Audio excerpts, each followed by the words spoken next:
And I'm wondering how, Annie, do not knock that over. Here's Annie.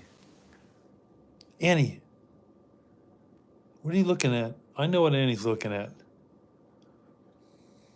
She won't leave it alone.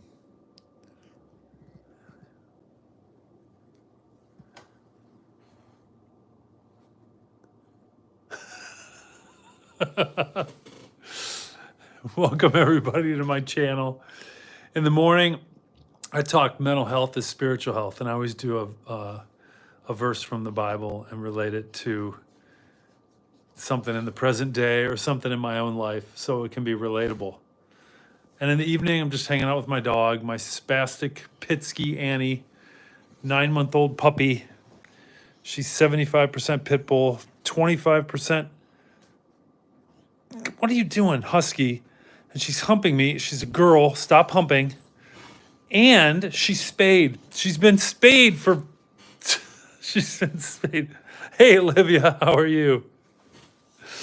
I'm just trying to get Annie to stop humping me.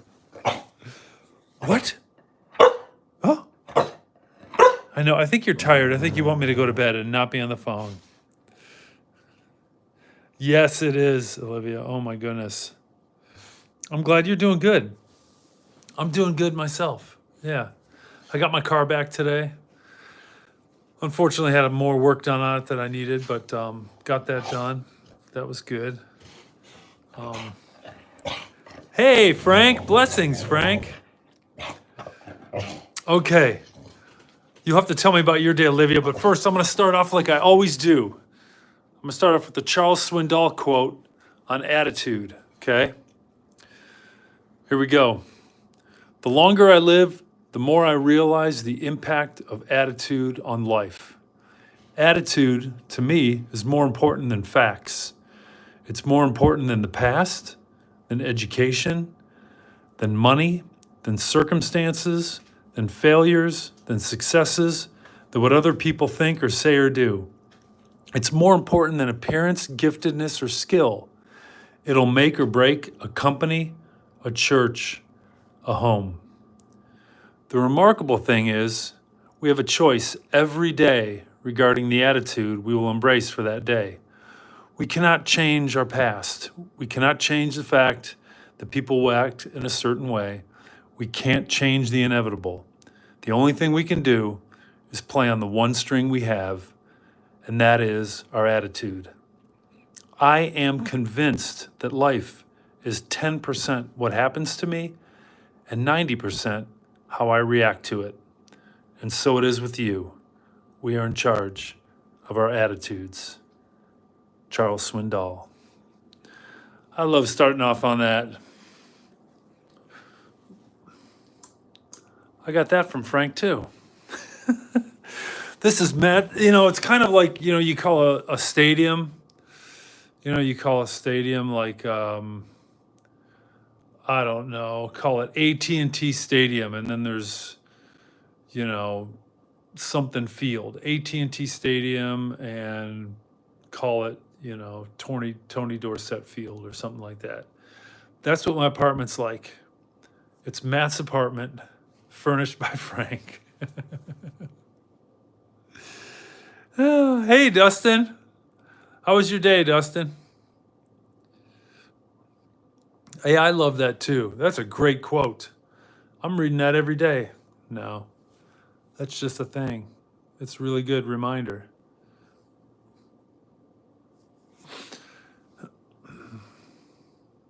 Hey, B. You had a long work day? What do you do, by the way? What kind of work do you do, B? Thoughts on a 401k Roth? Yeah. That depends. If you're early on in your career and you're in a relatively lower tax bracket and you can afford to pay the taxes and fully fund the Roth, I would do that because you're likely to be in a higher tax bracket later in life. Especially if you're young. But see, it all depends on how old you be. First of all, how old are you? I'm not going to ask too many detailed questions, on a live here that I make public, but I can help you with that. The issue is if you do a regular 401k, obviously you're not paying taxes now, and it'll all grow tax free, and then you just pay the taxes at the end. Well, I think it's better to pay the taxes now if you're younger, and say you're in the 25-ish% tax bracket, and then you're older and you do well in your career 30, 40 years later, that's going to grow and it'll all be tax free. Even the gains will be tax free, and you could be in a much higher tax bracket at that point with required minimum distributions and Social Security and maybe other investments you have.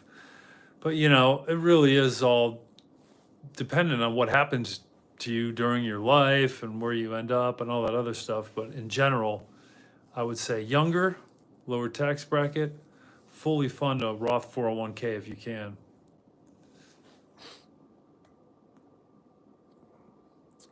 Hey, Dolly.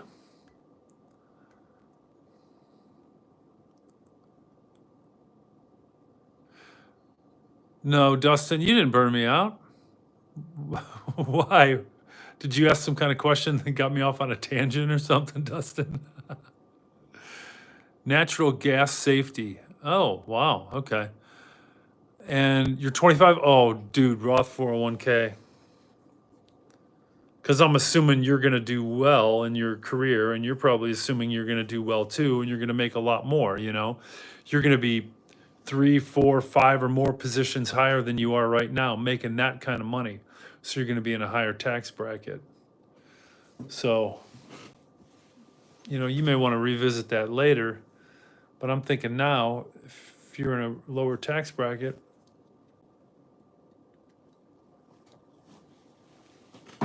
I would do a Roth 401k.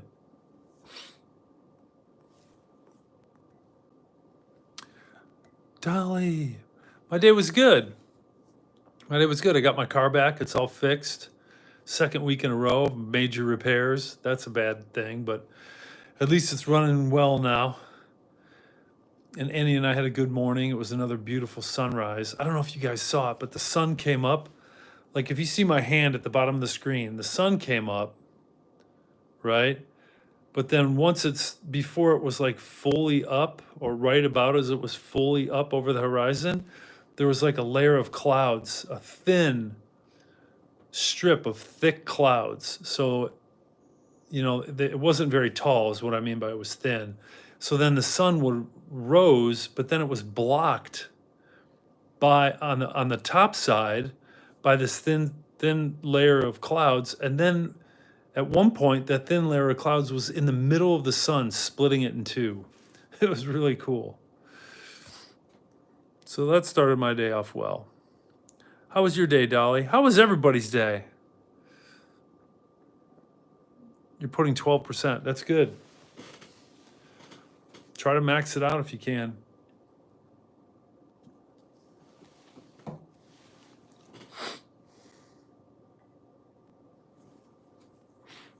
I'm sure they're matching it too, right?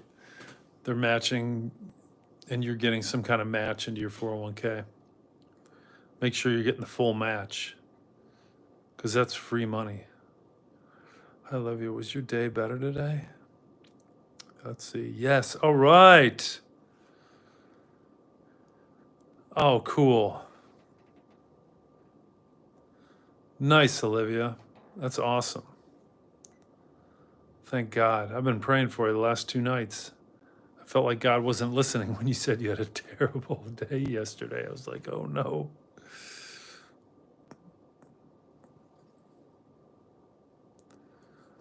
Let's see. Currently, also, I'm holding some 529 accounts. I'm wondering if I can convert those funds tax-free into a Roth or roll over into something more.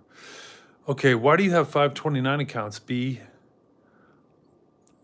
Who's the owner of the account, and who's the account listed for? I know you can, you know what I mean? Like, were they unused funds from when you went to college and your parents own them? Or do you own these 529 accounts for kids that you have?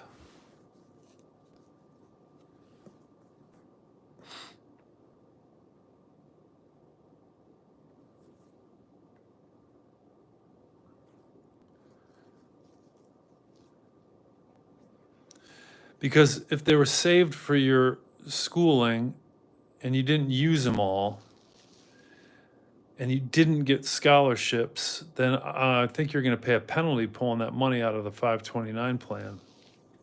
So maybe you can use it for other educational purposes. I'm not sure. It just depends. I don't know who owns them and what your situation was going to college.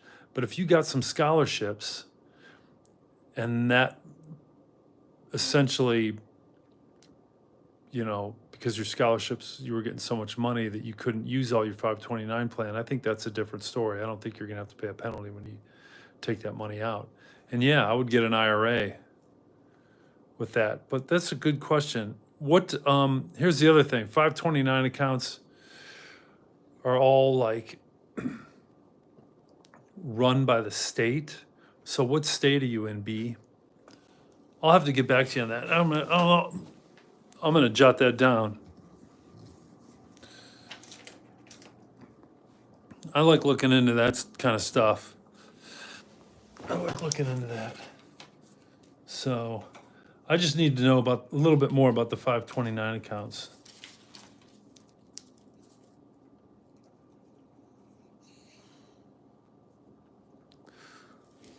Let's see.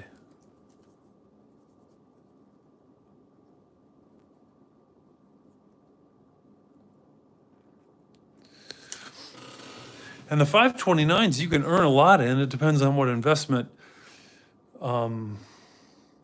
options you're given. And again, that's all controlled by the state. And if you have a lot of Vanguard options in the 529 account, that's pretty good.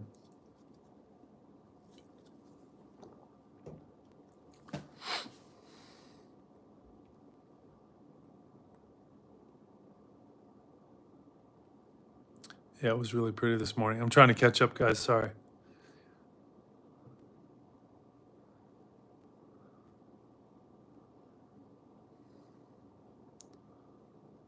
Four loads of laundry. Oh my.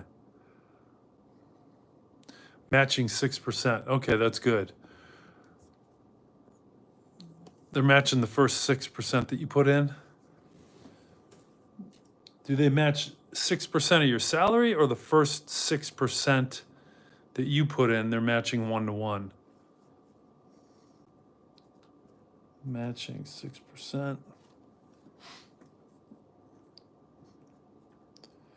What are your plans? I guess what are your plans, B, too? That's the other thing I'd like to know. Like, what's your image of what you would want your future to be? What are you going to do in your career and things like that? Finances burn you out. You're 47 and starting out on your career now. Oh, wow. I love finances. I don't know why. I think because my dad was a mathematician and professor. So I got into math early. It just became real easy for me.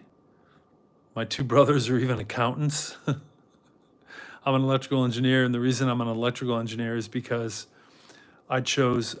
when they said, oh, you'd be a good engineer, I asked, which one is the most math intensive? And they said electrical. Probably because you can't see it, so you got to calculate everything. I said, okay, I'll be an electrical engineer. Hey, you guys, if you haven't subscribed to my channel, please do so, okay? And I wanted to say two things before I forget, two things. I don't know, you guys are going to be mad I'm not caught up on the chat, but one is I'm going to start getting out there around 7:30 in the morning, because if it's clear, it's bright enough to record, and it's beautiful. The sky is beautiful, and sometimes it's even more beautiful before the sun comes up, like it was 2 or 3 days ago. And once the sun comes up, it's almost like too bright. You know what I mean? So I'm going to try and get out there around 7:30 instead of 7:45. And then the other thing is I'm going to do the chili for Dolly and Ryan on Sunday at 8 p.m. So I'm still going to do my 8 p.m.s. I'm still doing my 8 p.m.s.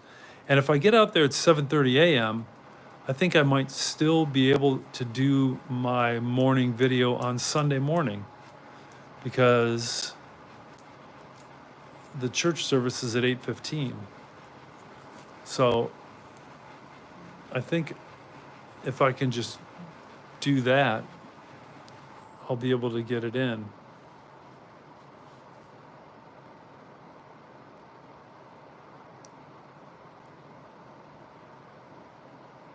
Oh, you're welcome, Olivia. Educational expenses left over in my possession now. Okay.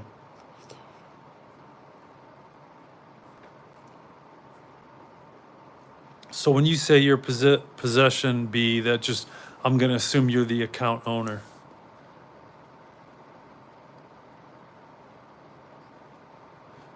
Type A and C. Okay, Indiana 529, type A and C. All right. Indiana.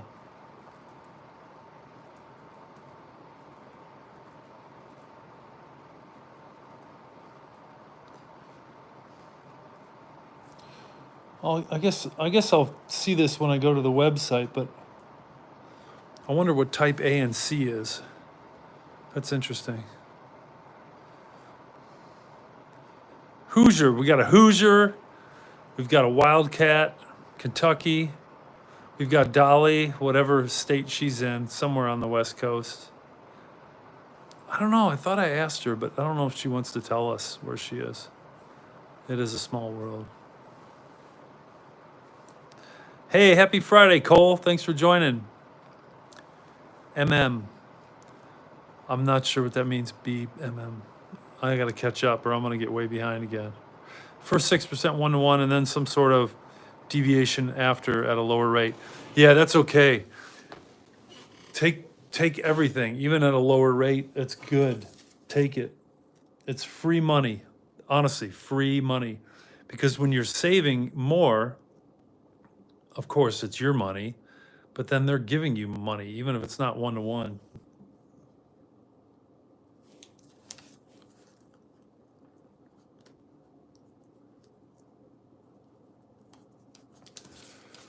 So if they're matching at every percent that you max out on, my advice to you would be to max out your Roth 401k for the year and get all that free money on top of it, especially at your lower tax bracket. You will never, ever regret it at 25 years old. Even at probably 35, you'll look back and go, that's the best decision I ever made.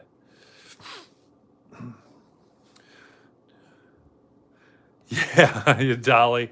My dad did want to name me Math. Well, he was just saying that, and he was just trying to confuse me about what the real truth was behind why my name was misspelled.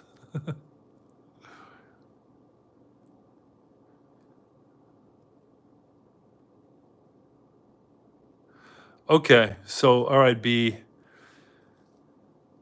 Getting the stability around this career and this field and this industry. So then basically you're going to become a seasoned veteran and you're going to lead other people. So you're going to be making more money, not just because of inflation. You're going to be making more real dollars, if you know what I mean when I say a real dollar. That means it takes inflation out of the equation.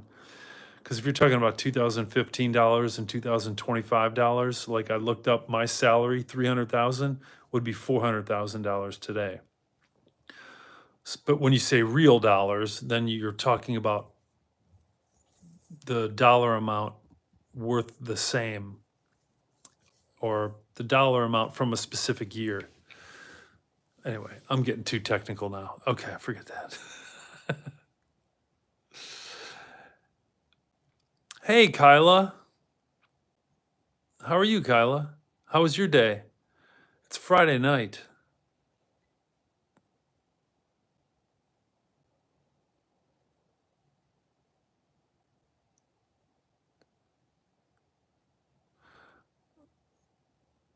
I think Olivia's north. Yeah, that's so sweet. I'm at the gym. Oh, you're at the gym. Oh, okay. That's good, Dustin.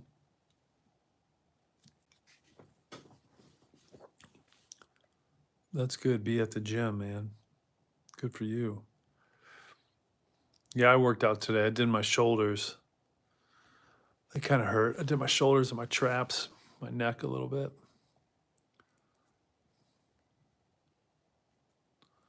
All right, I'm trying to catch up.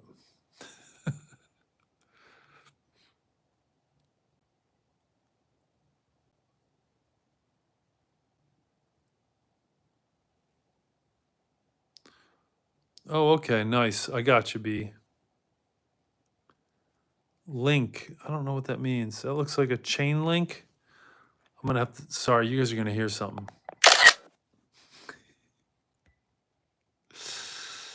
I'm not sure what the link means. I just see you, but then you laughed, so it must be a joke that I don't get. I need to start waking up early enough to join the morning live. Cole, where are you? I forgot. I don't even know what time zone you're in.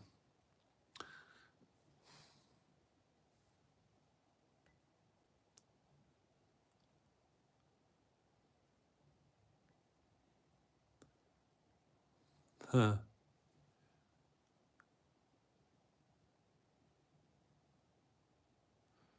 Right, threshold moment. Basically, inflation will eat your money. So you got to invest and you got to diversify, and you have to diversify amongst non-correlated asset classes. So then you can rebalance every few years and take advantage of the buy low, sell high automatically.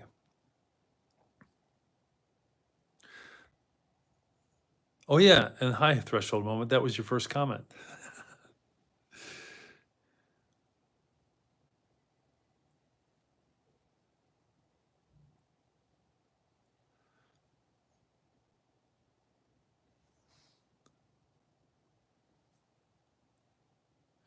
Yeah, don't play catch up, man. I saved like crazy when I was young. I bought my first house when I just turned 23. I was only working 1 year and I bought a house because I wanted to pay myself, my mortgage and build equity as opposed to paying somebody else. And then I started investing. As soon as I got that house, then I started investing like crazy.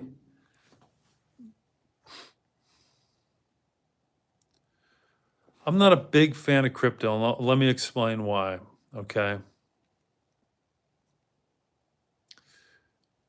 It's not because I'm an old fuddy-duddy. It's kind of, and it's funny, if you ever heard Jamie Dimon, he is the most respected banker. He's the CEO of JP Morgan Chase, biggest bank in the US. He's the CEO, been that way for a long time, navigated that company through all kind of busts, didn't get involved in those stupid mortgage-backed securities and collateralized debt obligations, CDOs, those tranches of junk bonds that they turned into AAA bonds. He was smart enough to stay away from that, and that's the reason they were the ones who bought out Lehman Brothers for pennies on the dollar, and they deserve to because they're the ones who didn't do anything dumb. Well, he calls crypto a pet rock. And let me explain why I'm not a huge fan of crypto. The problem is its value. So the value of anything, if you think about it in life, is what people assign to it. It's what just even one person assigns to it. So if there's one thing, like this pen, say this was the only pen in the world, nobody would pay me more than a nickel for this pen probably. But there may be somebody who really wants this pen for some reason and they pay a lot of money, right? So then the price of it looks really expensive, and thus it is for everything. But the problem is Bitcoin, people say it's non-fiat currency. Okay, it's currency, But who's it backed by?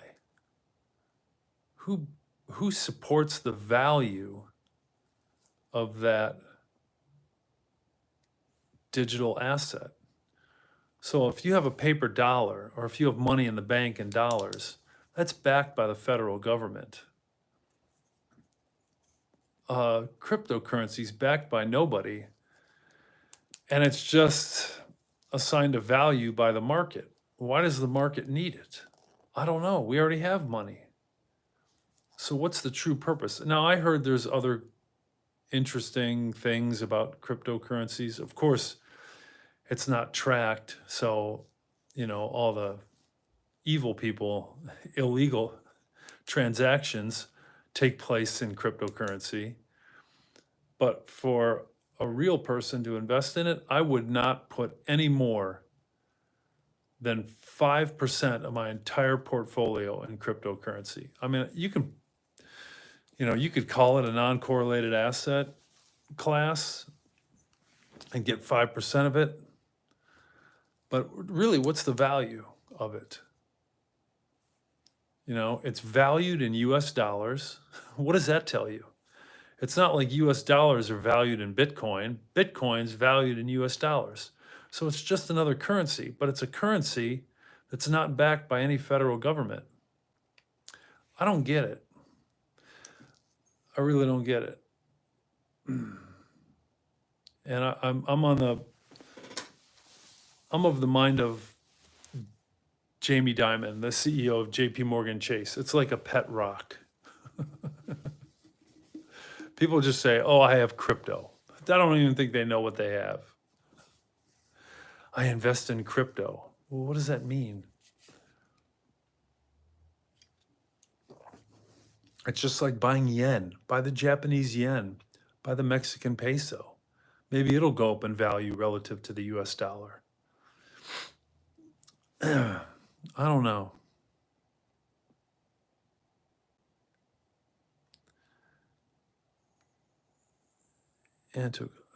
Anti-crypto, yeah. So you got me, Threshold. You have many egg baskets. That's good, B. You sound like you're doing well.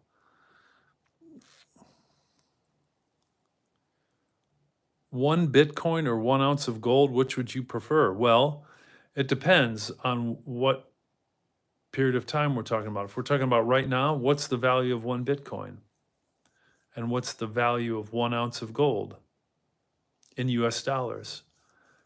I'll take the one that's worth more in US dollars right now, and then I'll sell Bitcoin.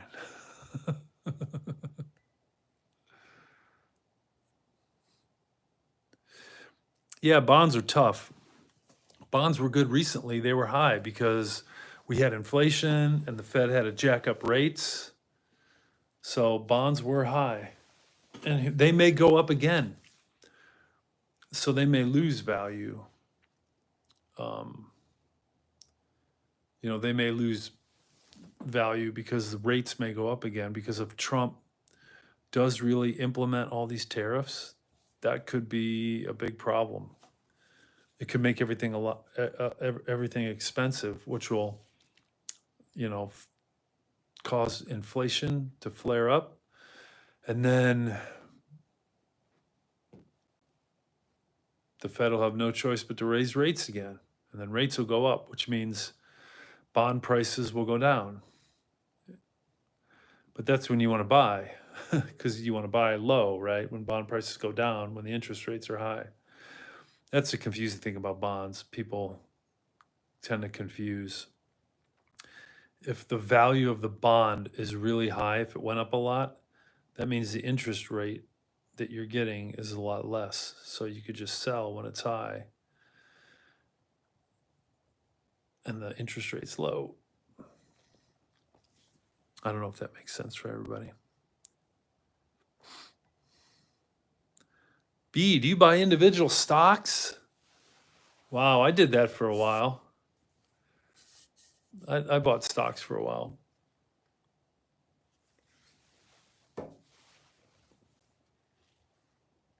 Kyla, doing all right. Just so tired. Oh, your cat's knocked over glass? What happened? I'm thinking maybe somebody asked and I'll see it later in the chat. I'm way behind, guys. I apologize. No problem with bonds as the currency is debased. So by the time you cash in the bond, the currency has been. Yeah, that could be. Yeah, and you could lose money in bonds. You did shoulders and lats yesterday, Dolly? That's awesome. Good for you.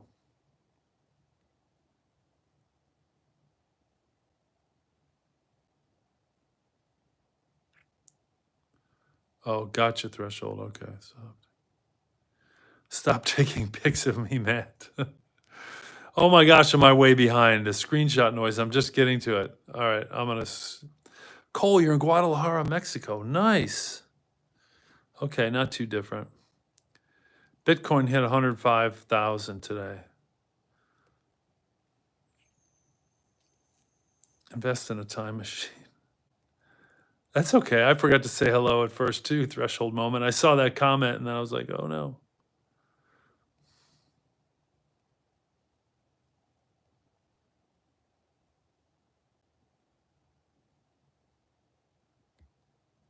Really? Some guy would take 1 ounce of gold over 1 Bitcoin? Well, he obviously didn't know what he was talking about. I'm older than you, son. Are you older than me, threshold moment? Or were you talking to someone else? I don't know. I'm lost. I like the chain link. What is the chain link? You guys making fun of me. I don't care what Jamie Dimon said because the fact is that Bitcoin was pennies when it came out and now it's worth 105, whereas gold was about 110. Oh yeah, no doubt. I mean, it's easy to look in the past. I'm looking in the future. You know, like I'm saying, if you were going to invest in gold, I would tell you the same thing. Well, actually not even gold. If you were going to invest in precious metals, I would tell you the same thing. Invest no more than 5% of your entire portfolio in precious metals like gold, silver, palladium, those things. That's what precious metals are. This is fascinating. Oh, well, we can explain it easier, Dolly, if you got any questions.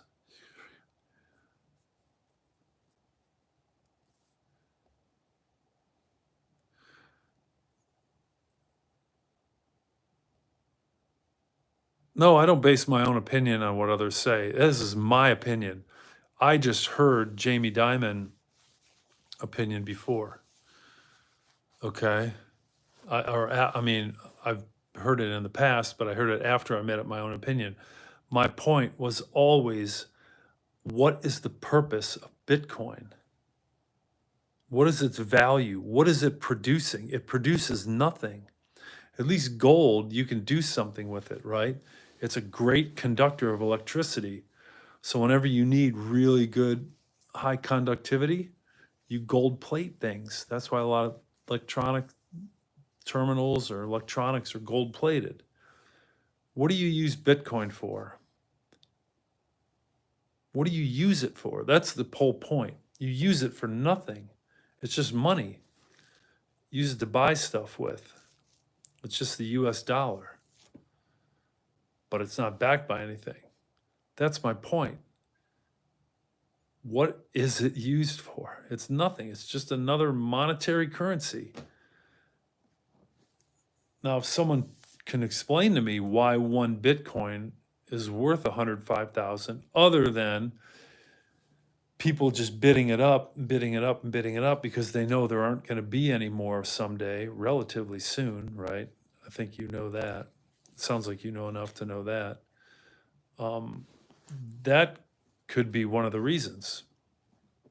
Because unlike the US dollar, which the Fed or Treasury can print as many US dollars as they want out of the printing press, that's not the case for Bitcoin. Bitcoin has a limit to how many there's going to be. So, yeah.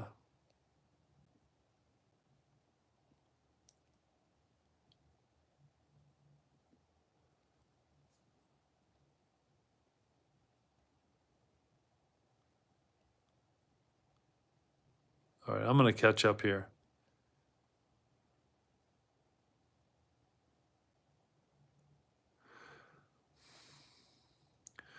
Yeah, I think I just explained my position about crypto.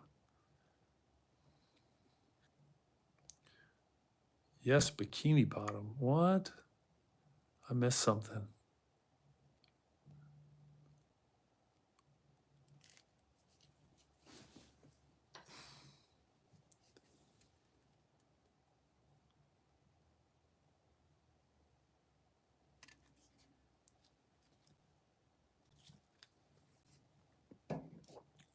Well, I told you I would take a Bitcoin because it's worth a lot more, but I didn't answer you like that. I answered it in terms of how anybody should value anything. Am I going to give you this or am I going to give you this? Well, what is the value in US dollars of one Bitcoin versus what is the value of 1 ounce of US gold or 1 ounce of gold in US dollars? And then I'll pick the higher one. It's that simple.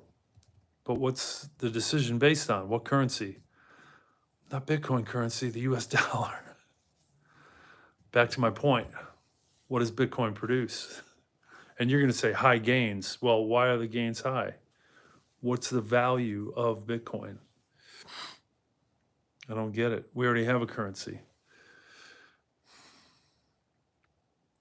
And if you think it's an inflation hedge, then buy Bitcoin. I mean, that's all I can tell you. And it is. It's definitely can be seen as an inflation hedge.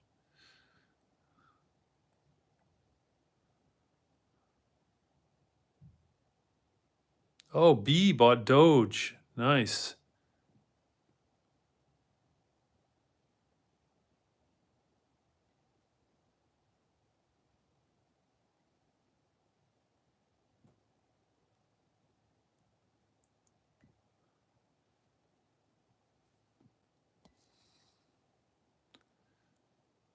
Huh. Hey, I got a question for you guys. What do you think of TikTok? What do you think of TikTok going away? Hey, it looks like nobody's on. 0 people are on. I must be too far behind. I wonder what everybody thinks of the fact that TikTok has to shut down on Sunday. And it won't be in the App Store, which means it won't be updated. The app won't be updated.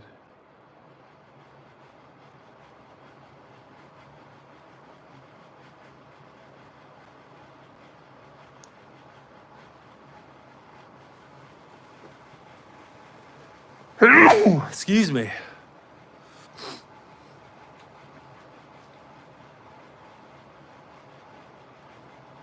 Hey, Threshold Moment, don't be mad at me. It sounds like you're mad at me about crypto.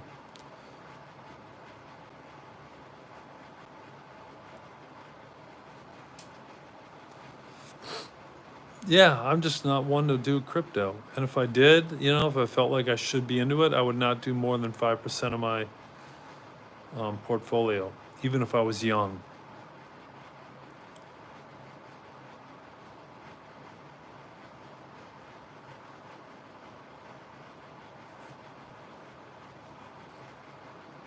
I said I know it's currency, but it's still priced in US dollars.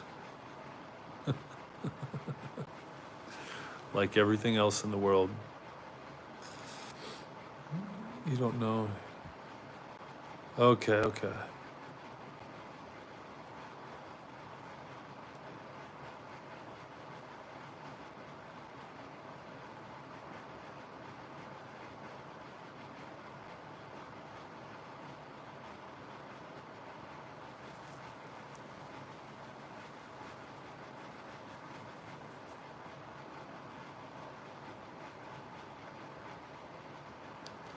Hey, Alexander. Привет, Alexander. Привет. How's it going? Are you on break right now, Alexander?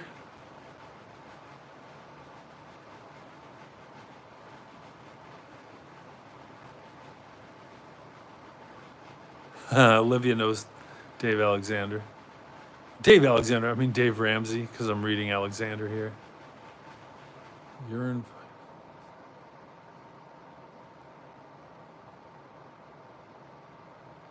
Yeah, nobody knows the future. I'm not trying to say I predict the future. I'm just saying when you invest, that's what you're trying to do, right? You're trying to figure out what's going to be the most valuable going forward. And I do have some Bitcoin, threshold moment. I mean, I do own some Bitcoin, but very little. Very little. Gold is not an investment, it's a hedge against inflation. Well, that's historically what it's been. Maybe Bitcoin will become that, you know? Who knows?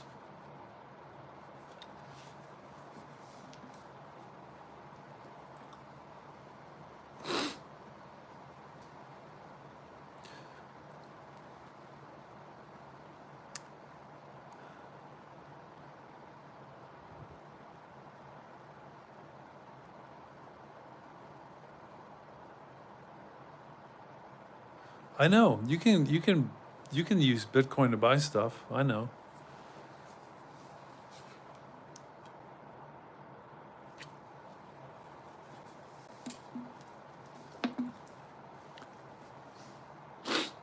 But you can do that with US dollars too, a lot easier. It's accepted in more places.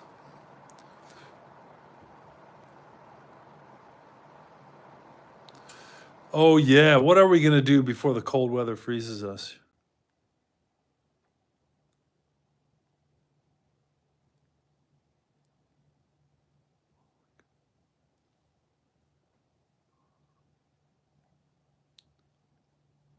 Yeah, I can't keep up with the chats.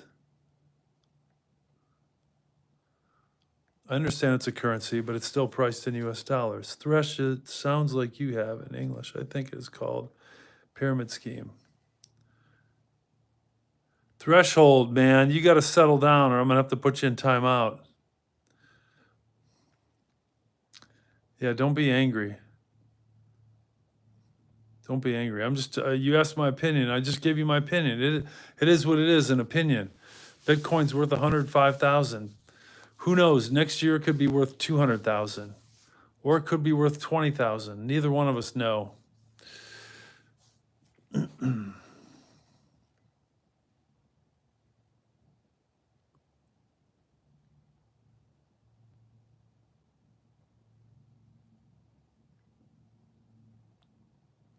Alexander, yeah. Where's Orangey? Oh, Orangey was in the picture at one point. I'll tell you that.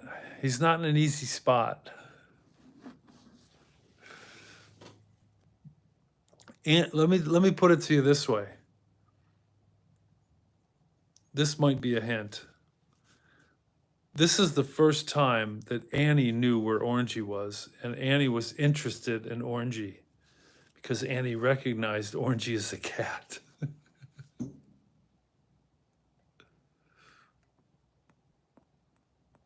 These are the important questions. Where's Orangey?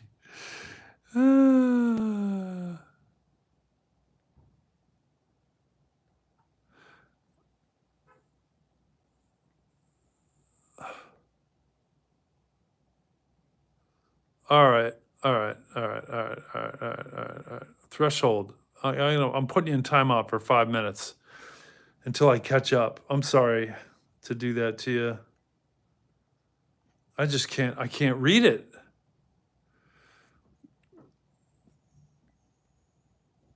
All right, let's see. Hold on. Sorry, I gotta switch hands. My hand's hurting me. There's somebody outside.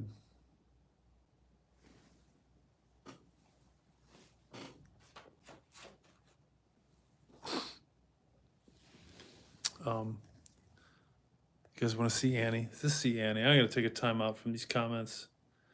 She's crashed. We were at the dog park for 45 minutes today. She needed it. She was driving me bananas. I'm just glad she's back. Annie's back.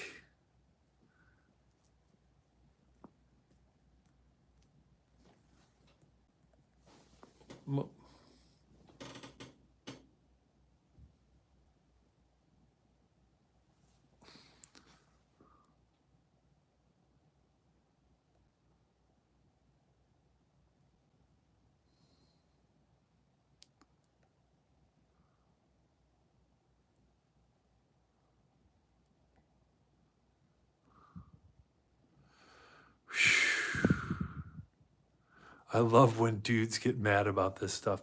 That's the thing. You're arguing about something we don't even know. I mean, I don't know. He doesn't know.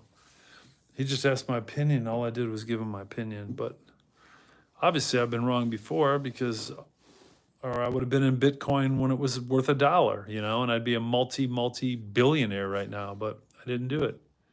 Pretty much not very many people did. You never know what's going to go up in value astronomically until after it happens. That's what's the funny part.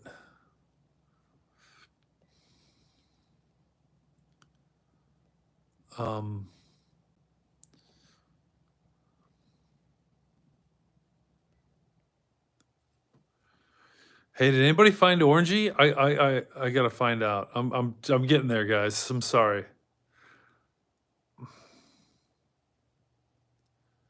Oh man, I think I went backwards and my chat must have gone backwards somehow.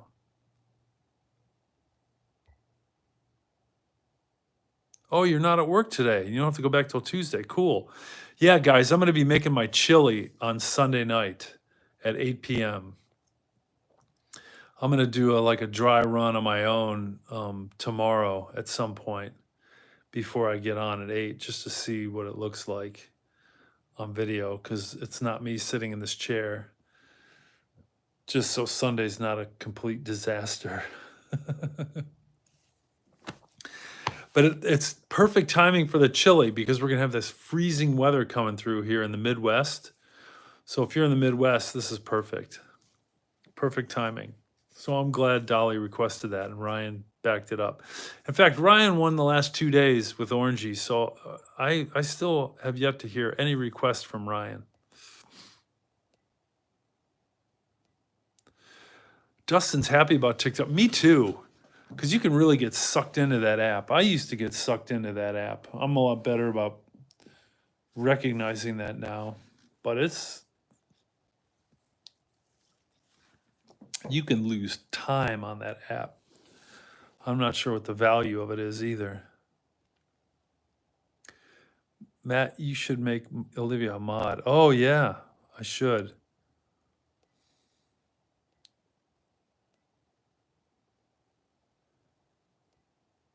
Oh my gosh, there's a lot of comments that I can't see anymore.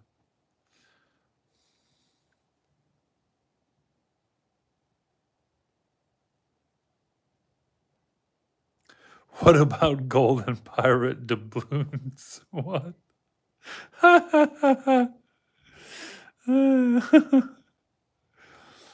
uh,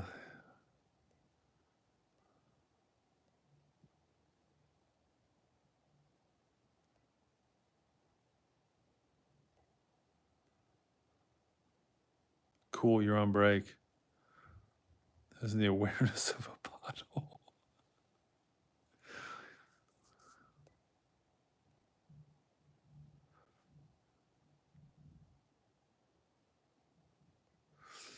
Frank says, just a reminder that the scammers constantly are wanting untraceable payments to release whatever they did. Yeah, exactly. Yeah. I mean, cryptocurrency is great for people doing illicit or illegal activities, smugglers and all that stuff. It's great. Great for them. There's always going to be a market for it because there's always going to be thieves. Online World War III. It was probably getting pretty bad. Oh yeah, the scrapbook. Okay, we're going to the scrapbook. All right. Thrash, I'm catching up on these, man. You guys are making me laugh.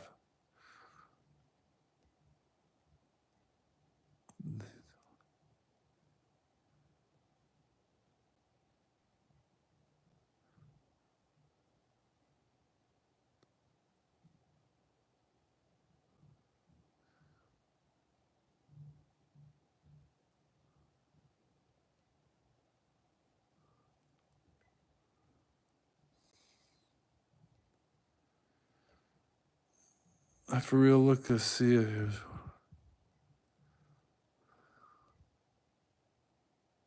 I'm okay. I'm finally past all the deleted messages. I'm way behind, guys. Who found Orangey? Did Olivia find Orangey? Yes, Olivia found Orangey. All right, here's Orangey. Let me show you. And it was so funny. It was so funny because Olivia, or I mean, Olivia. Oh, I feel like I'm talking to Olivia because she saw Orangey. But so Annie would walk up right here, and her head was right where my fist is, and she was just staring at Orangey. And then she walked around behind this blue chair and got up next to Orangey. But like when you get next to the chair, like Orangey goes away, you see, because Orangey's so thin. So it kind of confused her. So then she came back to the front of the table and was looking at the Orangey again. This was all happening, I think, right when I got on or like just before I got on. It was classic. Olivia, you get to ask something of me. You get to ask something of me or from me now that you found Orangey. And so does Ryan too.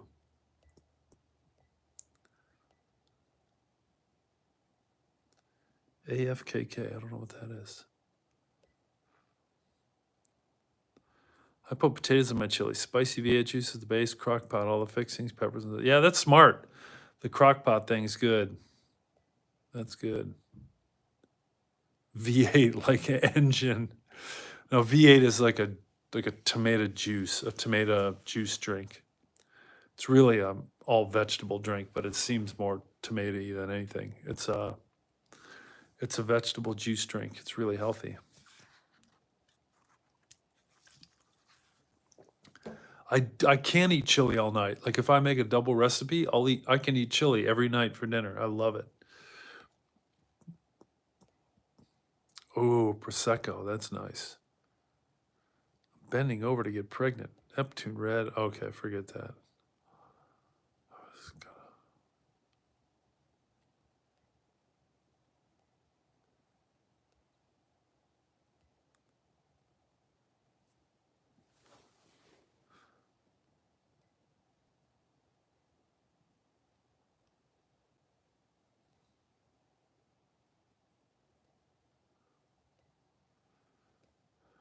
Women have good eyes. Oh, I didn't know that. I'm taking a deep breath because I caught up. Hey guys, if you haven't, I think everyone on here is a regular, but if there isn't, if you haven't subscribed already, please subscribe to my channel and share it with other people. Share it with good people. All right, now we're going to go to the scrapbook. Oh, the title of the black book next to me? Yeah, I'm reading it. I think I'm through the first chapter or more than the first chapter. It's called Finding God in Suffering. It's by Christopher Mahar, Mahar.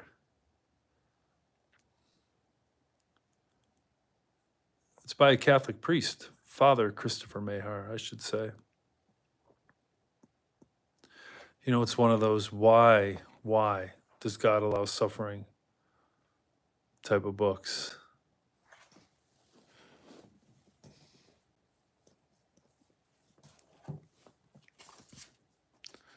It's pretty good. I like it. It helps me. It definitely helps me. Load up my chili with cheese and crackers. Nice. I load up my chili with cheese and sour cream. Yay, we're all regulars. Yeah.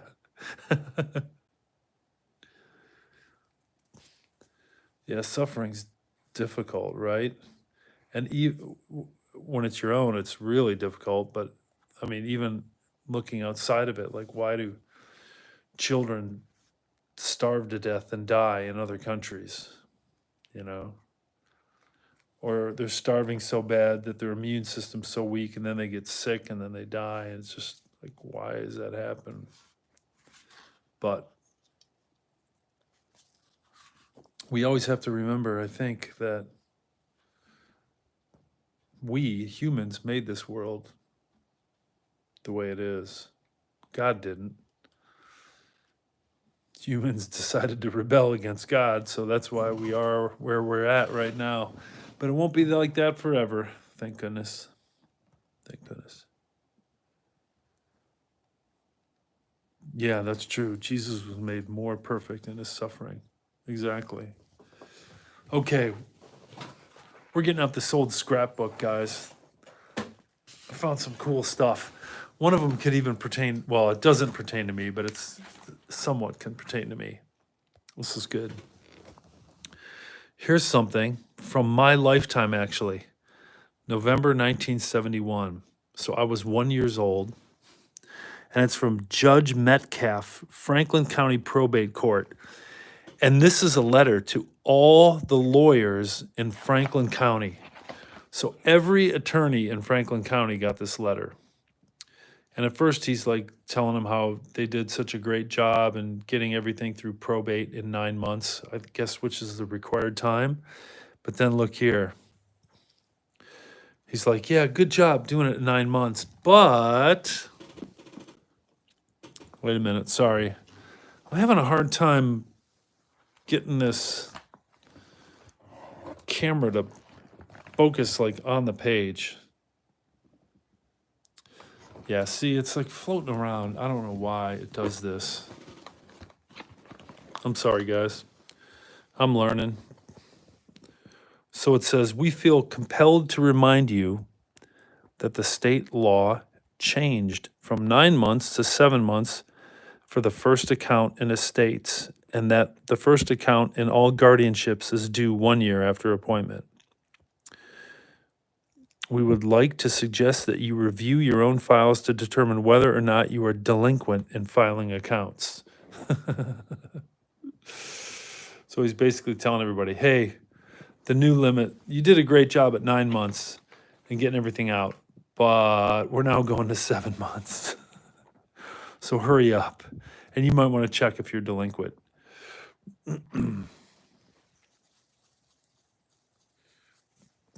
Thanks, Dolly. I appreciate it. Yeah, I feel like, everything should be perfect, but it's just kind of chill, so.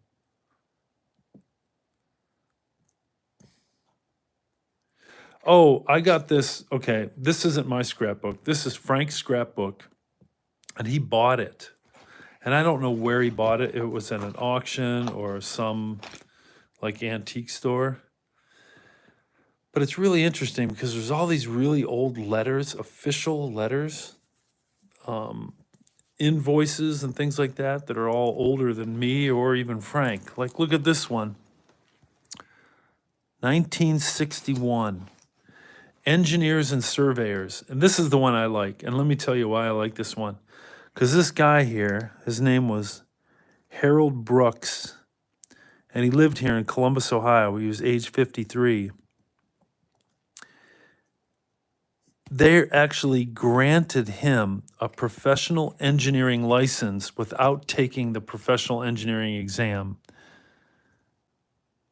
because it's based on a long established and I can't read that word, registered standing in the engineering field acquired by a record of 25 years of practicing engineering and 15 responsible and being in charge of outstanding engineering work. So they granted him a professional engineering license without passing the exam, which is kind of shocking. That's like giving someone the title of an attorney or a lawyer without passing the bar exam. That's kind of cool. And this is older than me, 1961. So this is what, 64 years old? This piece of paper. I don't know if this is the guy or not, but it's on the back side. He might be the engineer. I'm not sure. Oh, Frank got it at a garage sale. Yeah, this is pretty cool. There's some cool stuff in here. You'll see.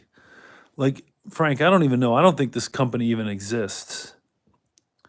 Orangey Oil Company. Let's see. Don't get them.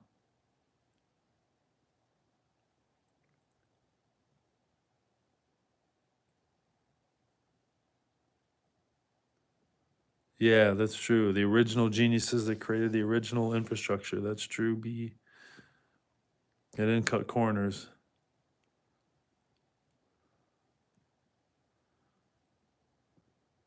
When 2x4s were actually 2 inches by 4 inches. That's hilarious. Yeah, exactly. That is too funny. I like this though. Gas tax paid by cash, $58.65. That's the receipt.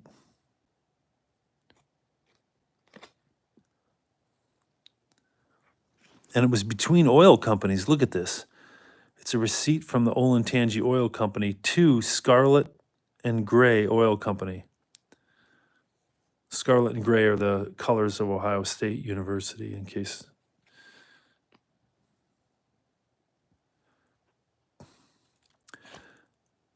Yeah, these are just two oil companies, oil and gas companies. It's kind of cool.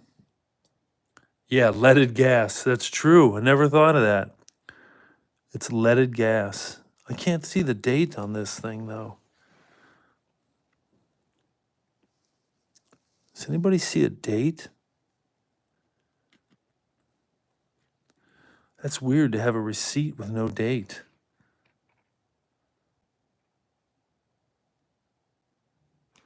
It just says April 5th. There's no year. It's kind of bizarre. Spot-free rapid wash.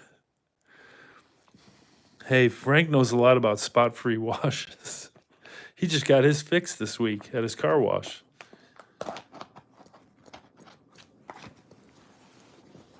Oh, maybe this is a continuation of it. No, this is something different. Oh, no, it's sold to Gallon Sun Flash Motor Gasoline.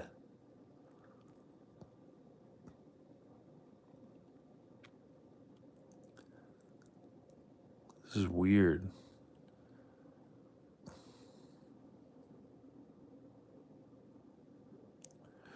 $1,011 gallons. Look at that.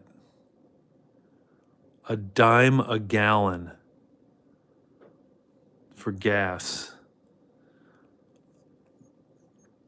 Not even 11 cents a gallon for gas. That's crazy. That is crazy.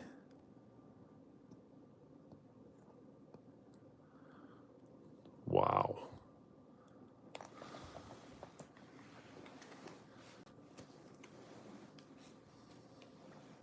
Oh yeah, sorry, I gotta zoom out. You know what will this mess everybody up? Let me try this. Oh, it didn't work. I tried to go horizontal, but I couldn't do it. This thing is really interesting because I wonder when this is. When would gas, wholesale gas, have been under 11 cents a gallon? Again, there's no date. There's no year. I mean, there's a date. There's just no year. It's May. It says May 8th, 5-8. That was my dad's birthday, actually. May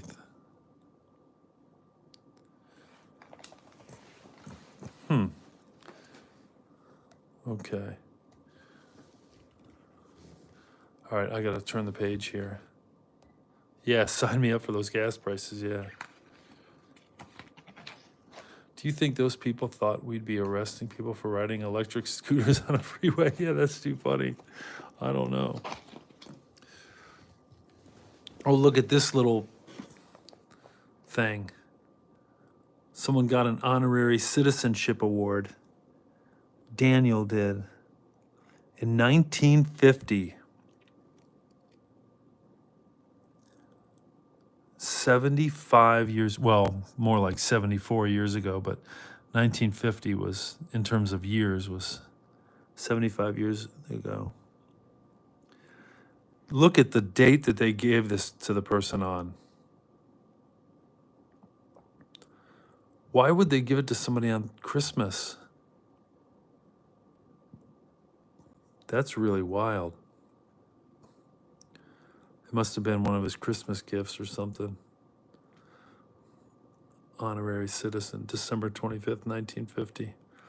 Over 74 years ago. My birthday is also in May, just like my dad's, but it's closer to the end of May. So, let's see what Annie's doing. I'll be 55 in May.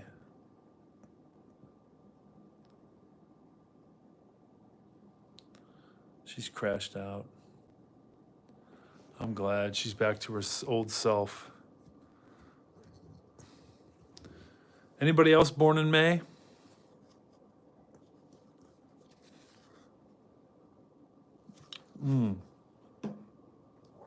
This is good.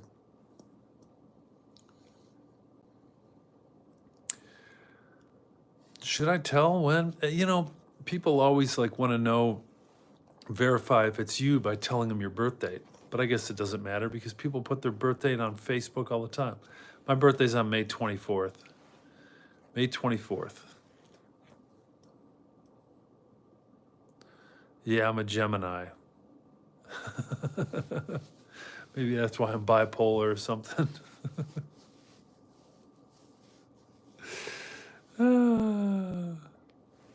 Okay, this one. Maybe, Olivia, you know something about this. This says Netherland Plaza, but if you look, here, wait, sorry. Right here, it says the word Cincinnati. It looks like a play. I'm gonna pull it out. Don't worry, Frank, I won't rip it or anything. But if it's a book for a play, then it'll probably have something inside too. Oh no.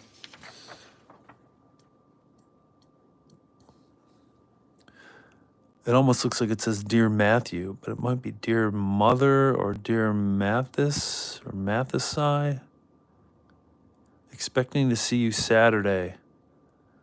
Something, something. I don't even know what this is. It's just super old stuff. I mean, the paper's just yellowing, you can tell.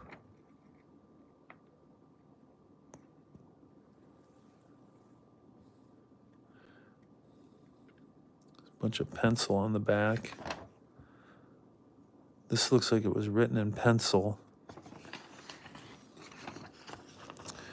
Here's another invoice from Hotel Plymouth,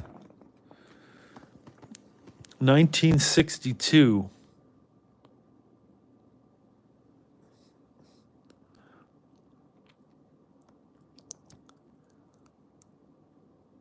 $12.60. And that must have been a weekday. And then the weekend, August 21st, 1962, someone should look that up, was $21. So the amount charged nearly doubled. $8.40 more. It went from $12.60 to $21 from one day to the next. But it looks like a nice hotel. Look at the image of it on the invoice.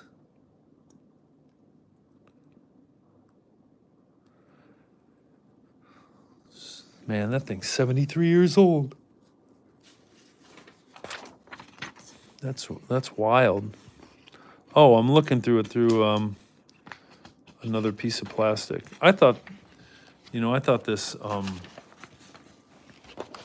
Netherland Plaza in Cincinnati, for some reason I thought it was like a pamphlet, but it's just a sheet of paper. We're all Geminis. That's crazy.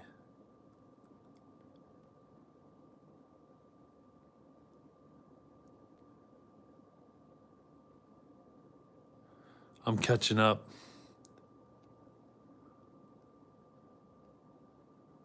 Oh, I got you, Olivia. June 8th. Oh my gosh. When's your birthday, Olivia? Did you say? I missed it. Oh, yours is June 7th. Oh my gosh, one day apart. What a small world. Sorry, I'm just reading these comments and catching up.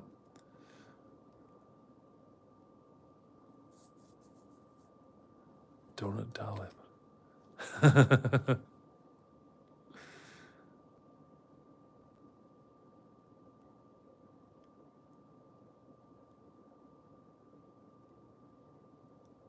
Dolly.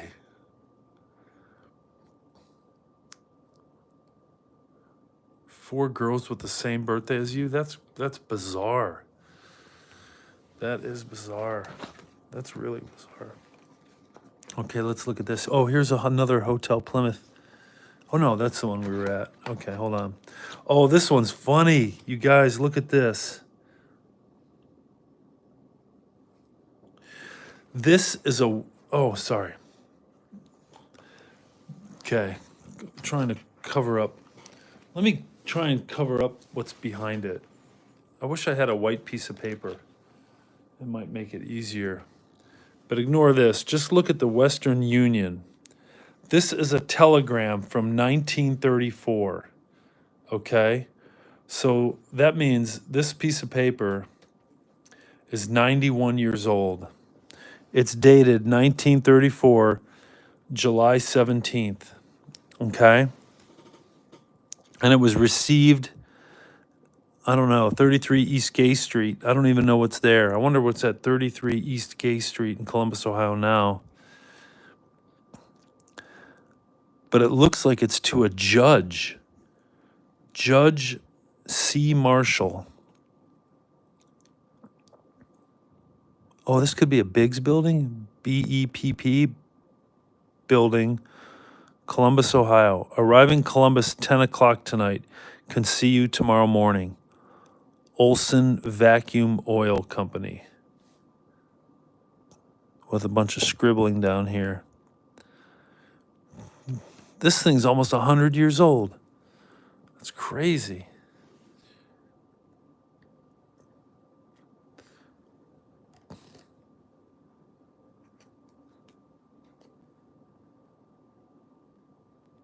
Oh, the world's oldest person, June 7th. That's nice.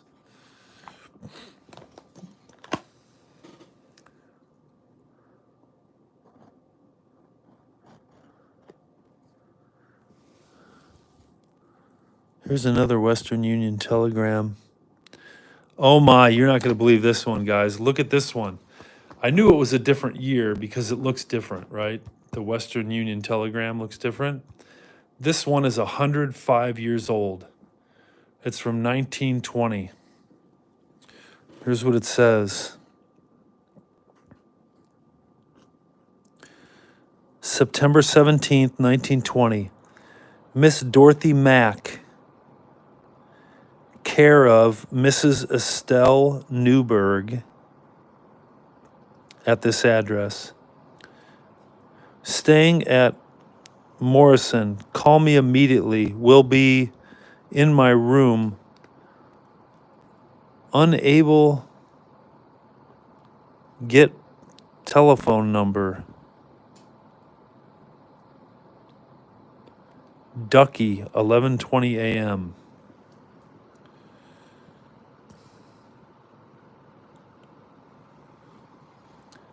See ya, B.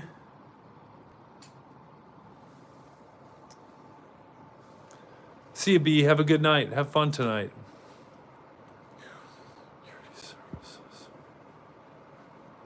Security services, a restaurant? Yeah, who knows? Thanks for looking, Olivia. 105 years old. I can't believe that.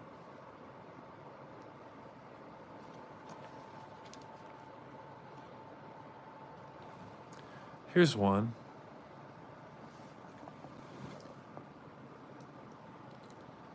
Coming to Memorial Hall, November 8th, Mary Garden.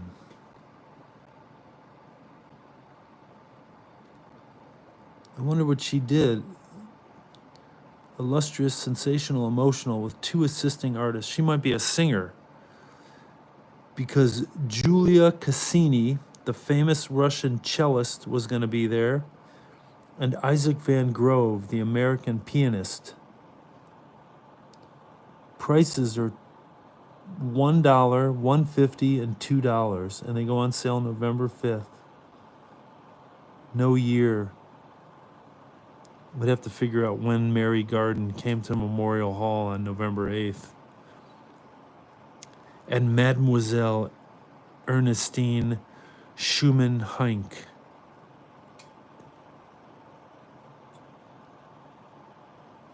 Yeah, I don't think there's a year on here. That's too bad. Whoop.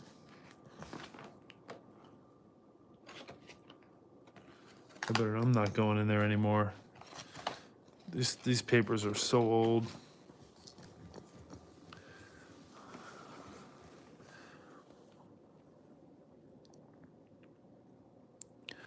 Oh, this is from 1932.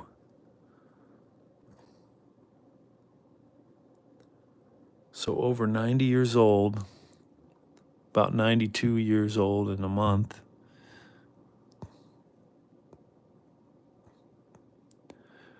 Reinstating insurance after a loss.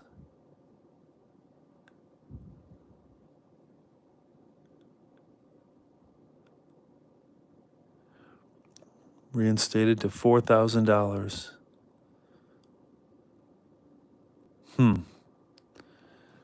Man, I wonder where these things came from.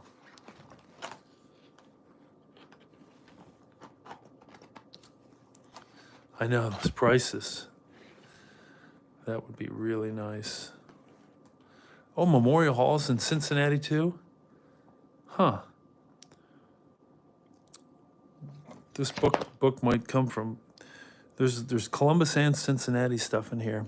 Here's Ohio State University, 1928, November 9th, 1928, to someone named Chaz in Columbus, Ohio. They have been assigned special parking permit number 169 and have been authorized to park their car in section 26.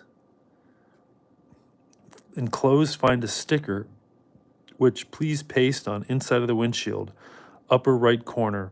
Very truly yours. I can't read it. Steele. Looks like Care Steele, business manager, The Ohio State University. Wow, this stuff is old.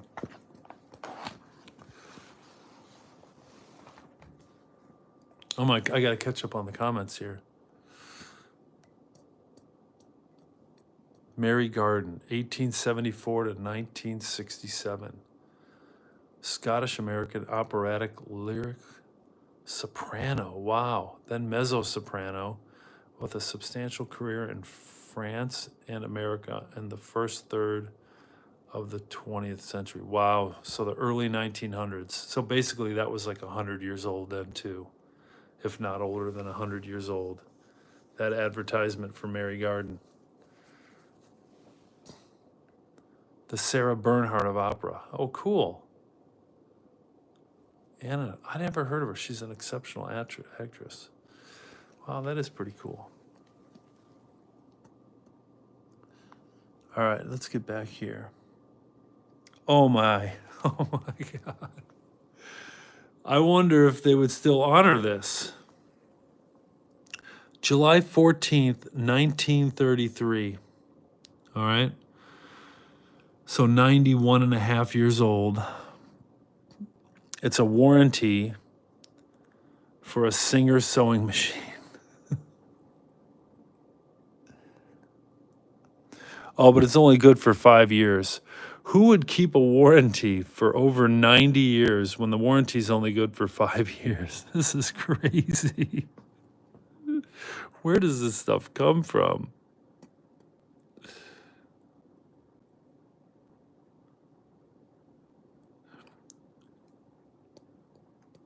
Yeah, Olivia's doing great research. That is so cool that she's doing that, putting this stuff into context, you know? Because otherwise I wouldn't have no idea who Mary Garden was. Singer and an actress, popular in France and America, which I would have never guessed France.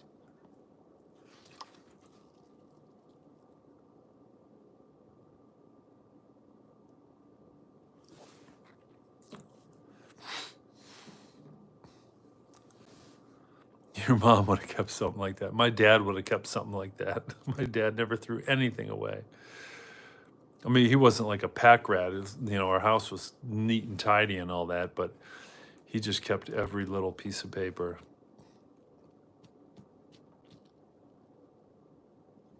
All right. I kind of have to look at it first to figure out how do I align this. Oh my gosh.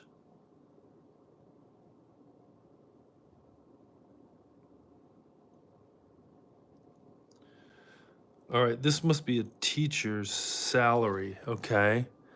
I'm just guessing. I mean, it could be an administrator too, but it's from a board of education. Okay?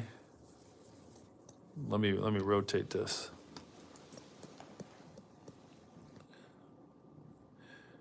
It's from the Southwestern Local Board of Education in Columbus, Ohio. February 20th, 1959. Okay? Making it 76 years old. I'm sorry, 66 years old. And the monthly salary was $537.77. Oh, and look how lucky they were. They were only withholding 10% taxes. I would love that. 3227 into retirement. See that B? Investing in retirement. What is that? 32. What percent of 537? Oh, you're doing much better at 12% than they are. And what's this next one? $6.05 hospital insurance and surgical insurance. And miscellaneous code 2, $10. Net pay $431.60. Can you imagine trying to get by today on $431 a month? Sheesh.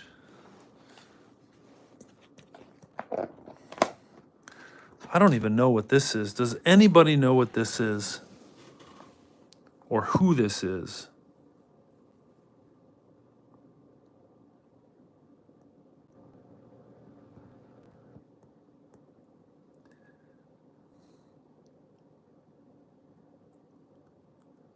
I have no idea. Well, let's check the back.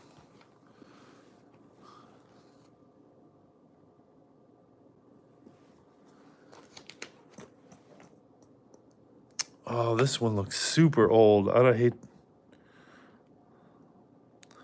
A contented fool. It says at the bottom, right here, it says a contented fool.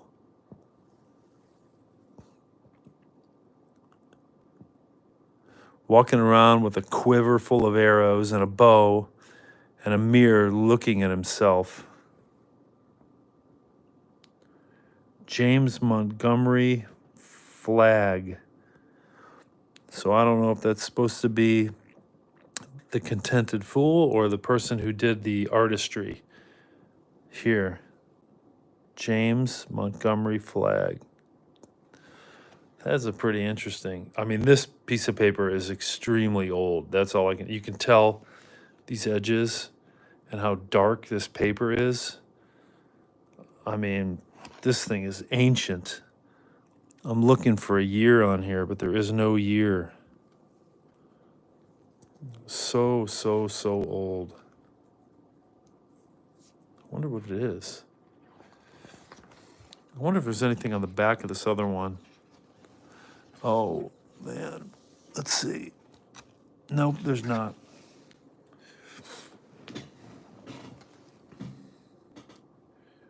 That's creepy. I was thinking the same thing. There's something creepy about that. The contented fool. Just the little cherub face or something. Just, I don't know what's going on. Bobblehead characters from the museum. That's funny, Olivia. Ooh, Olivia, man, you're awesome. Contented Fool is a drawing by James Montgomery Flagg that was created for April Fool's Day in 1907. Oh my gosh, this thing is like from 1907 because it's like cardboard. So it's like I don't know what it's from. It's like, it's a piece of really, really old cardboard that feels like it's even breaking down. So I wonder if it's one of the originals. If so, it would make it 118 years old. And I honestly, by the color of it, the feel of it, and the look of it. Oh, sorry. I thought I was, guys don't want to look at my nose. The color of the paper and the feel of it, and the way that this is just edged is unreal. So old. Now, this other one, this looks like some other kind of. Thanks a lot, Olivia, by the way. That's so kind. Same guy who made the Uncle Sam posters. Oh, no kidding. Wow.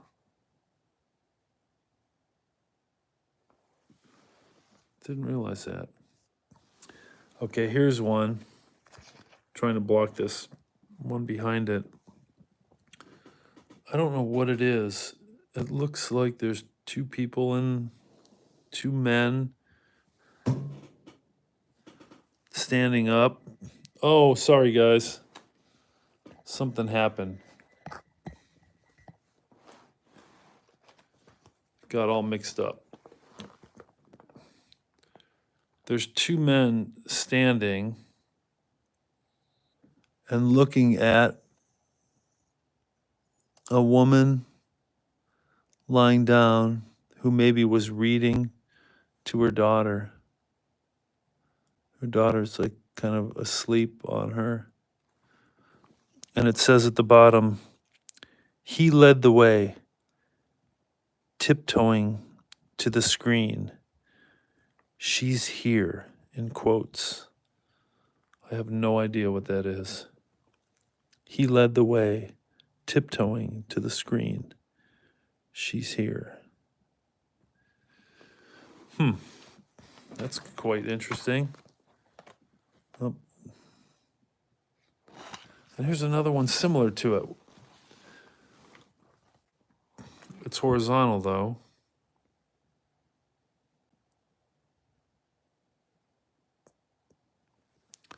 And it says, I can't count longer than 6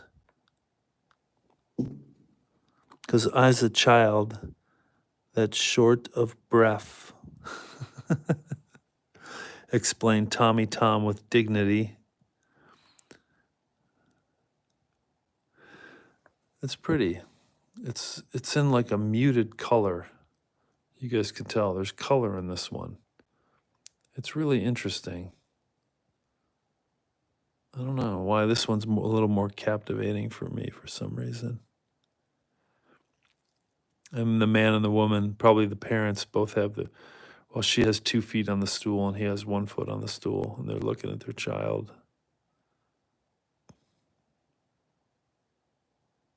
That's cool.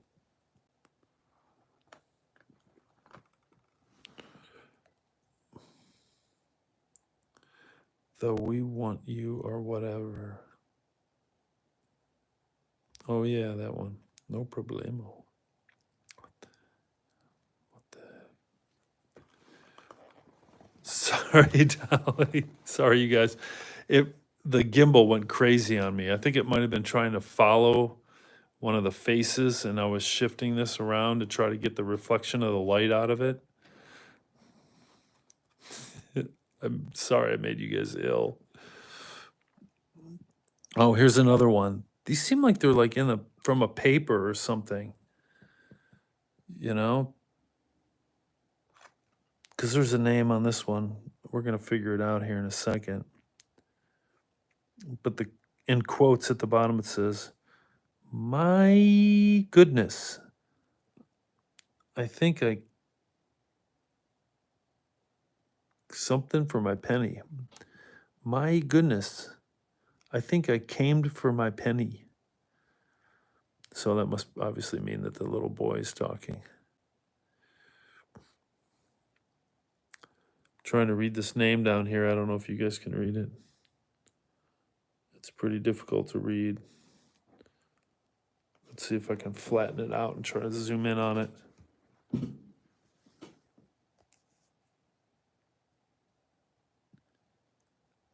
Alice Barbara Steph Stepney Stepney Stepne. I don't know if there's another letter after that or not.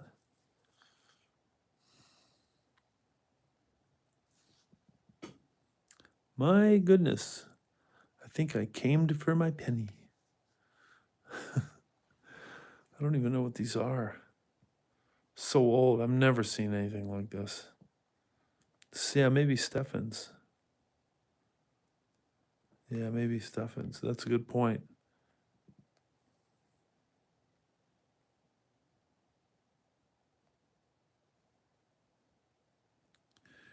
Yeah, I think you're right. Alice Barber Steffens. I don't know if it's Barbara or Barbara. It looks like Barber, maybe. That's interesting. I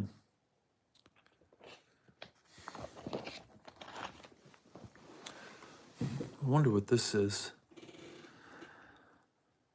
Dodge Brothers 4-door sedan. Wow, look at that thing. That is sweet. This has got to be old. This has got to be close to 100 years old. Even that house looks pretty nice. But that car is ancient. That's like Model T.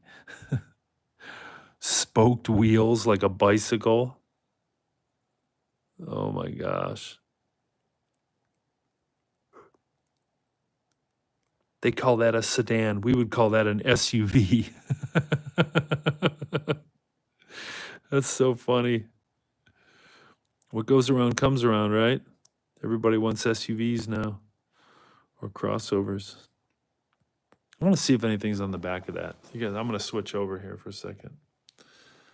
I just want to peek without touching the paper. But I think I'm going to have to touch the paper because there's something else in here that we can't see. Oh, it's this. It's that Mazda. It's on the back side. Not the name of a thing, but the mark of a service. Now comes the white Mazda lamp.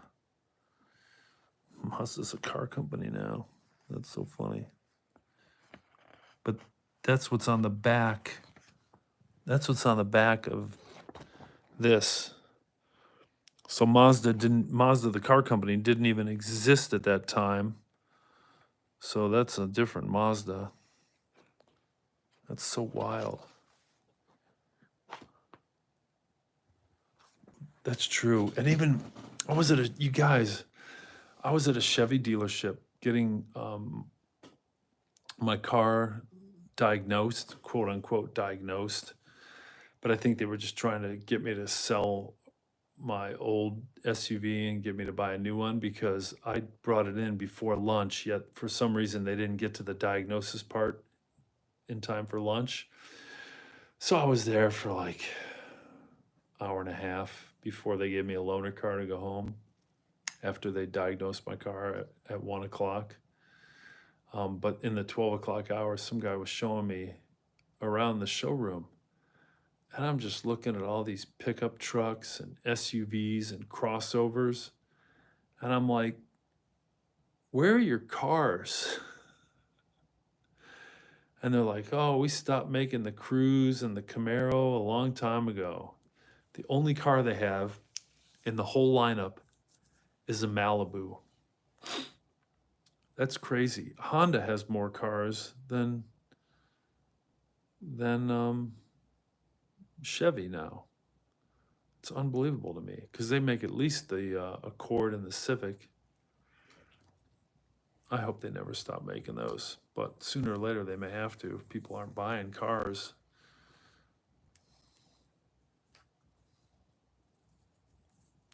It's so true, Cole. Oh, I do have car recommendations, but I've been out of the industry since 2018. But I used to know in and out of a lot of different cars. Not all of them, but some that we were competing with directly, I knew really well. But I do have car recommendations. It depends on what you're looking for. Interested in an electrical engineer perspective on what might be best, most reliable. Honestly, best, most reliable, a lot of times you would go to, this is what I would do, and you can do this for free through your local library. Usually local libraries have access to consumer reports. Go look at consumer reports and look at the cars and look at the reliability rating, because there's hundreds of thousands, there's probably millions of members of consumer reports. And they send these surveys out once or twice a year to find out what cars people drive, what problems they've had on it, how long they've had the car, how old is it, et cetera, et cetera. So you can see what's reliable and what's not in almost, I don't want to say real time, but basically like real time through consumer reports. And that's the only place. Because JD Power, that's just initial quality. That's not long term. I think they started doing more long term, but you might be able to find that too. But if you want dependability, first look at consumer reports and JD Power long-term, reliability or durability.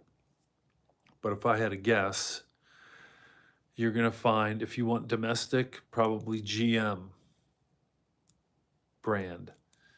If you don't care, you're going to probably want to look at Honda and Toyota. And that's just long decades of long-term reliability, But if you're looking for most recent reliability of certain cars, you can find that. Consumer Reports and JD Power. Dodge stopped making the Charger. Oh my gosh, wow. Yeah, people just don't want cars anymore. Nobody wants to sit low to the ground and try to stand up, especially when you're older like me.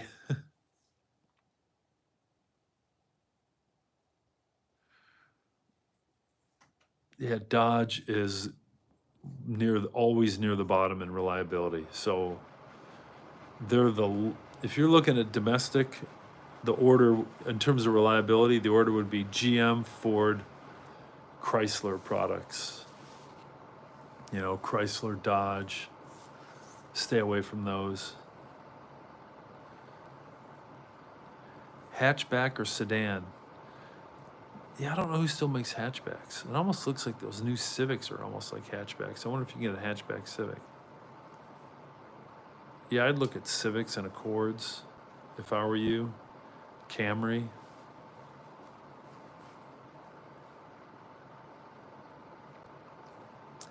Yeah, that's my recommendation for you.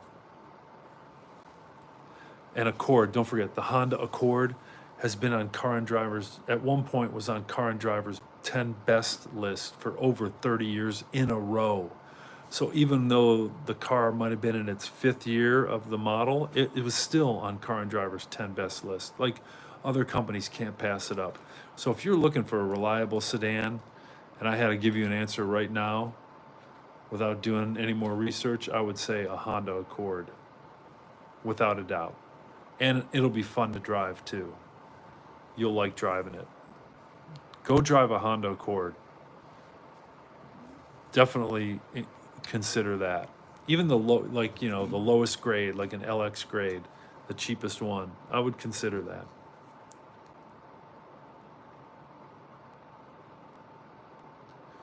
You got an '06 Mitsubishi. Oh, wow. Well, you don't have so much salt and snow down there, so it's probably holding up pretty good. I'm guessing, Olivia. Yeah, Mazda 3, Camry, and Accord. Yeah, those were good. Those are all fun cars. Those are all good cars. Hey, Snow, what's going on? We're just talking about cars. Orangey, Olivia found Orangey. Actually, believe it or not, Annie found Orangey today. Annie was like, that's a cat. And she was like sticking her head and face on the table, trying to get close to the cat. Here it is. Here's Orangey. Annie's crashed. Orangey was in a tough spot. Orangey was propped up against the books, so it was hard to see.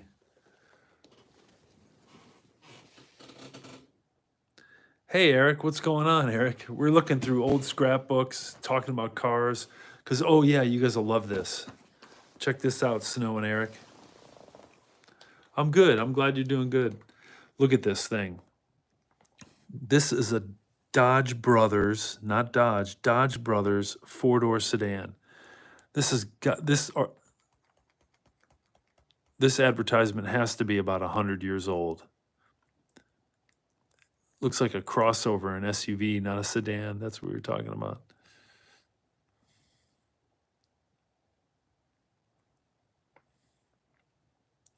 Oh, owner's parents had it sitting in a garage in New Jersey. Nice. Wow, that's good. If it was just sitting in the garage and only had 96,000 miles. My gosh, that's it? I have a 2014 Chevy Traverse, you know, a big 3-row crossover, you know, SUV looking thing. It's got 179,000 miles on it. Man, yours only has 96 now. That's awesome. Yeah, I don't know. We're trying to figure out the year. Actually, I might be able to. That's probably the 1920s, I'm guessing.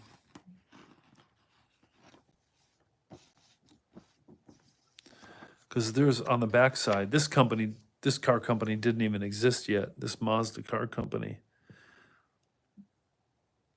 This Mazda bulb was actually a research laboratory and part of the General Electric company. You can see here at the bottom where it says that. So I'm looking for a date. I don't want to do any damage to this piece of paper, but I can't see a date. Even in this fine print here, I'm looking for a year. I shouldn't say a date. I'm always looking for a year. I'm going to put this away later because I don't want to screw it up. So I just put it down. All right, here, what do we got here? Oh my gosh.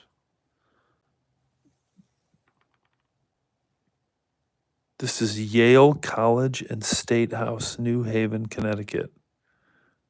That's really old. I don't know what it is. It looks like a print, like you would put it into a frame, right? That's what it looks like to me. You'd frame this and hang it up. Thing's got to be old. Let's see if there's a date on the back. I'm always wanting to know if there's something on the back that would help us understand a little bit more without me bending anything here.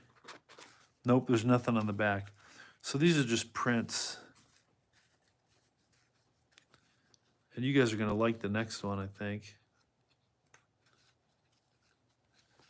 Because it's just showing us that these are all prints.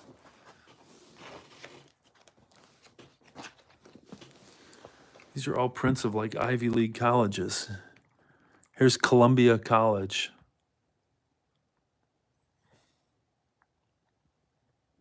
Yeah, that's what these are. Look at this one. These are just old prints of Ivy League colleges. Dartmouth. College. New Hampshire. Hanover, New Hampshire. No dates, no years. What's this one? Harvard University, Cambridge, Massachusetts. That's where you're going to go, Olivia.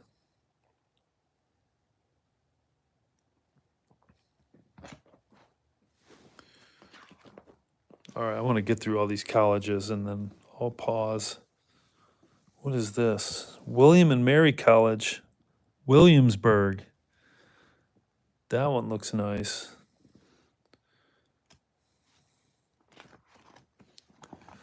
What's this one?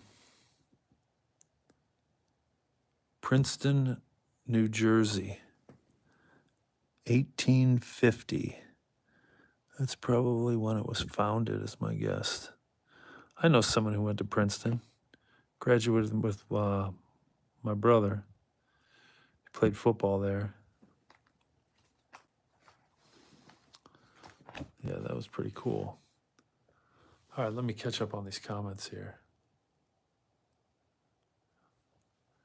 Oh man, your grandfather has a 47 Ford Super Deluxe Tudor sedan. That thing must be awesome. Oh, that'll be awesome, Snow. How old are you, Snow? Yeah, that Mazda, that was just the name of the light bulb, the special light bulb that GE made. That was probably a close to 100-year-old advertisement. It's as old as that Dodge Brothers four-door sedan. Because that was the advertisement on the other side of that. So, yeah, that thing's old. That Mazda was just GE, a GE brand name. Yeah. Oh, you're 12. Okay. Hey, Snow, do you know Giovanni? Giovanni's on here sometimes. He's 13.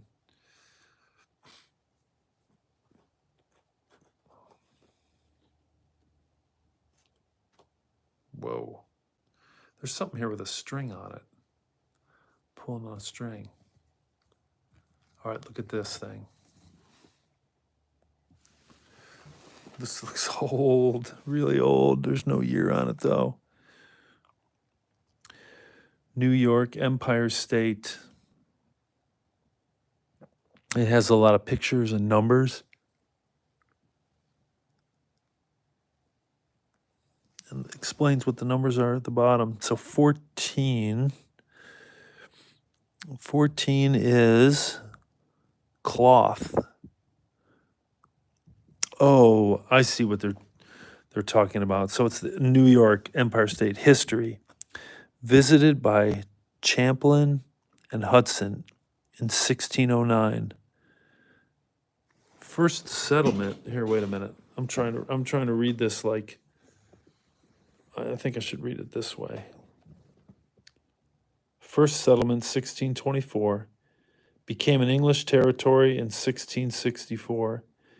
Became independent of Great Britain 1775. Erie Canal completed 1825. Erie Canal, man, I used to go to the Erie Canal. I grew up near the Erie Canal in Cleveland, Ohio. Geography area, 49,170 square miles, equal to 6 of Massachusetts and Rhode Island. A little smaller than Romania. Extreme length of the state from north to south is 312 miles. Length from east to west is 326 miles. That is a bigger state than I thought. You know?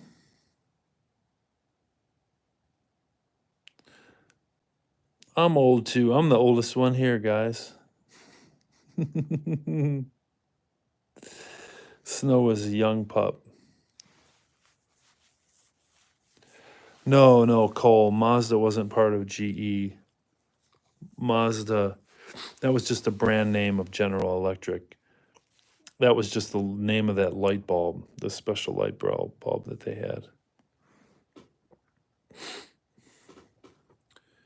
Are you the second oldest, Dolly? Oh, yeah, I think you are. You might be. Industries. Hey, guys, if you haven't subscribed, please do so. I appreciate it. But I think it's just us regulars. Industries, dairying, fruit raising, general agriculture, manufacturing, production of brick and tile, mining, quarrying, commerce. Public school system, second to none. Higher institutions, Cornell, Columbia, University of the City of New York, and Normal College. Rank in the Union, first in population. Okay, this must be old because they're not first in population. I wonder when New York no longer became first in population. Then we can know for sure it's older than that year. First in population, first in manufacturing, first in commerce, first in the production of hay, first in the production of butter and cheese, first in the production of salt. And then first in the number of, I don't even know what that means.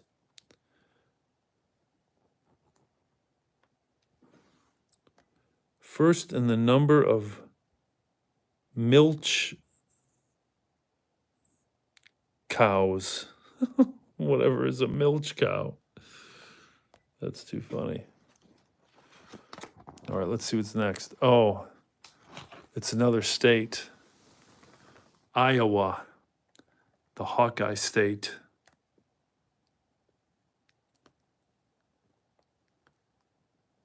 Yeah, fruit raising. I know, that's funny. There's a hole in the chat? What do you mean there's a hole in the chat? Okay, Hawkeye State. History. Visited by Marquette and Joliet in 1673. First settlement in 1783. Organized as a territory. Hold on, let me zoom this and then pick it up. Organized as a territory in 1838. Admitted to the Union in 1846. Geography. 56, wow, it's bigger than New York, 56,000 square miles, equal to 7 Massachusetts. Average length from east to west, 300 miles. Length from north to south, 200 miles. Dairying. Industries, not dairy, dairying. Because when you have cows, you're dairying. Raising livestock and agriculture. I believe that. Education, public school system, second to none. I think New York might have a beef with that. Higher institutions, University of Iowa, Teachers College, and State College of Agriculture and Mechanic Arts. It's pretty cool. White cows, brown and white cows, black and white cows. I think they're proud of their cows, their horses, and their pigs.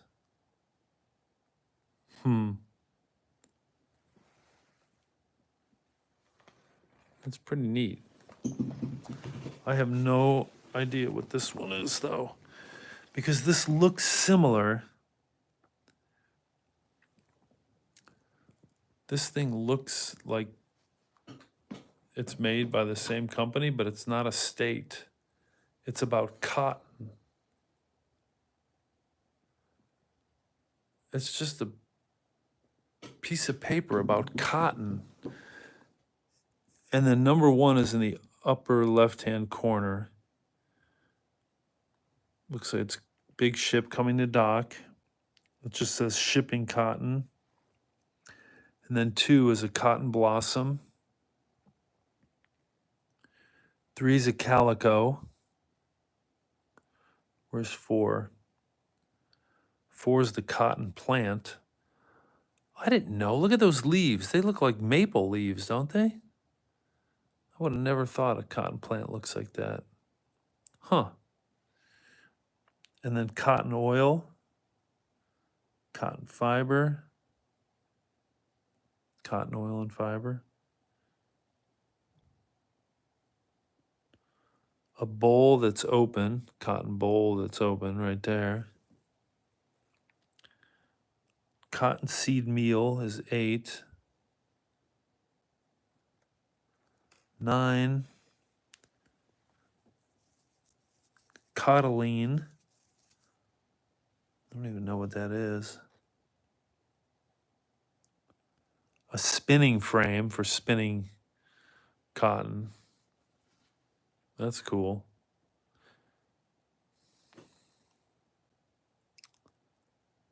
A loom.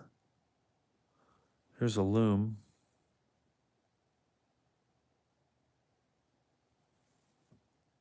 A gin and press. Sorry, a gin and press right here. And then a cotton field.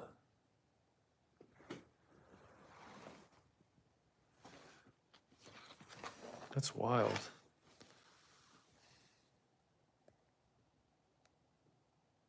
Oh, good night. Good night, Snow.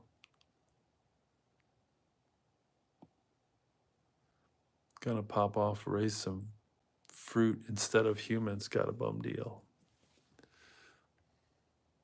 I'm gonna chill for a bit and go to sleep. Okay. All right, Olivia.